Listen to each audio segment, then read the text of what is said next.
So last night on Monday Night Raw, Cody Rhodes and Seth Rollins had a face-off, and it looked all too familiar. If you remember, when Cody Rhodes first came back to the WWE, he faced Seth Rollins in a trilogy, first at WrestleMania 38. He had another match, and he did Hell in a Cell with a torn pec muscle. As I'm now looking at these pictures, honestly, I just realized the third picture is not either of their matches. Is from WrestleMania 40 when Cody beat Roman Reigns. But nevertheless, they have had 3 matches. They have had a trilogy in which Cody Rhodes won every single match that they had. So with the face-off that they had yesterday on Raw, it raises the question, will Cody Rhodes versus Seth Rollins 4 happen? And that's what we're going to discuss, guys. So let's get right into it. Now, here's what you can expect. We're going to talk about what does the face-off mean. We're just going to talk about the face-off itself and what could it possibly mean in regards to this match. Now, next, we're going to talk about how could this match end up happening, who should win if it does happen, and what could prevent this match from happening. Like, what obstacles does it have that may cause us not to see it, right? So let's first talk about this question. What does the face-off mean? And it really just means what we're here for in the first place, right? Will this match happen? Can this match happen? It seems that the WWE is willing and ready to expose us to the possibility of getting Cody Rhodes versus Seth Rollins number 4. Now, having a match 4 times seems like overkill. It seems excessive, but we've seen rivalries that have had more than 4 matches, and they are now both in very different points of their career. When their match happened initially at WrestleMania 38, Cody Rhodes was supposed to be a surprise opponent. Seth Rollins wasn't ready, so on and so forth, right? And they had their trilogy, and Seth wasn't like the champion of the WWE or anything, and Cody was the guy that was returning to the company. We have them in a completely different spot right now, where after Roman Reigns was dethroned by Cody Rhodes, Seth Rollins is now the guy who was being pushed as the mega heel in the company and has his own faction. He has people backing him that he didn't have backing him back then before when he lost to Cody Rhodes all those times. And now Cody has gone on to be the face of the company, and he was the undisputed champion. And to be honest, if I'm being completely honest with you, I fully and wholeheartedly expect Cody Rhodes to take the WWE Championship back from John Cena. So I see that happen, and I see that coming. While Cody Rhodes doesn't have the title, they are pushing this idea into our heads to let us know this is not a match that's going to happen anytime soon, right? Because the last time we saw Cody Rhodes and Seth Rollins together, they were on good terms with each other, helping each other out. Well, Seth was helping Cody, right, at WrestleMania 40, like in the previous image. But yeah, like this just shows that this match can happen down the line. Now, the next question is, how could this match end up happening?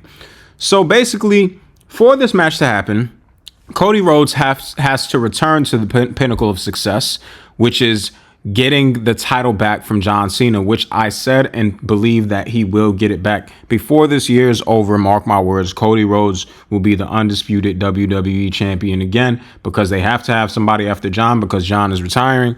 And I just think they're just going to have Cody chase the title again like he did with Roman and get his title back, right? Seth Rollins is the Money in the Bank winner.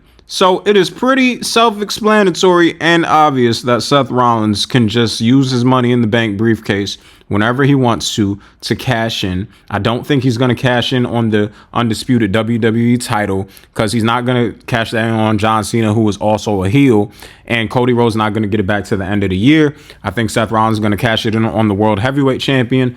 Although Gunther is a heel as well, but I think Seth is just going to stay with his brand. He's just going to stay with his brand. He's going to stay with Raw. He's going to cash that in. He's going to become the champion. And then he might come to a point where he makes sure that everybody in his group gets gold as well. So with that being said, Cody Rhodes is now at the pinnacle. Cody is the top babyface, and Seth is the mega heel, and they both have gold. They both have titles. And it just creates tension in regards to them both being top guys, and Seth not being the guy that he was when he helped Cody out, and Seth possibly feeling like he's a little bit less than, for the simple fact that every time he faced Cody Rhodes, he lost. Cody Rhodes was 3-0 against Seth Rollins. So he might have that in the back of his head that if I actually want to be the top guy, I have to beat Cody Rhodes. And I just see that coming as a problem in the future. It could also come in the sense of Cody Rhodes standing up for somebody like Jey Uso, like he did in this episode of Raw, right? And Seth Rollins doesn't like that, as he keeps saying. Like, he doesn't consider himself a bad guy, but as far as he's concerned, if you stand in my way, you are now the enemy. And Cody Rhodes is standing in his way, which might make him the enemy. But they're both going to hit the height and pinnacle of their success first before we even think about possibly having this match. You know what I'm saying? So now, if the match does happen, they're both champions. Cody is the WWE champion. Seth Rollins is the World Heavyweight champion. Who should win the match? And I'm going to be honest with you. I think Seth Rollins needs to finally take it. Dude, Seth Rollins faced Cody Rhodes, and he went 0-3 against this man. He even lost in a Hell in a Cell match where Cody Rhodes had a torn pec. Are you kidding me? He had a torn pec. You know what I'm saying? Like, Seth Rollins has lost under any and every circumstance to Cody Rhodes. He needs to get his get back. On top of that, if you want me to take Seth Rollins serious as the mega villain, the super villain of the WWE, he has to beat the biggest face in the company. He has to beat the guy in the company, right? Not only that, if Cody Rhodes were to face Seth Rollins, right, what would be beneficial for us if Cody Rhodes beat Seth Rollins? Like, what would really be beneficial for us? Because if Cody Rhodes wins, he's now better than everybody. He's now better than the mega heel, and he needs to have an obstacle. All superheroes, right? Because Cody Rhodes is supposed to be the superhero in the story. All superheroes need to have an obstacle to overcome.